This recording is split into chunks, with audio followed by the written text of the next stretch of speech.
Hi, welcome back on Do It Yourself channel. Today I'm gonna show you how to wipe your cache into your phone Samsung Xcover 3.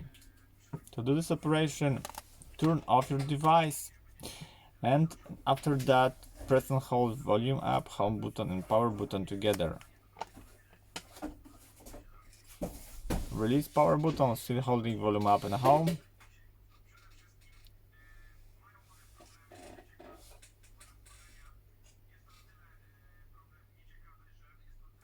Release all buttons and choose wipe cache partition by pressing volume down, accept by power, and that's all.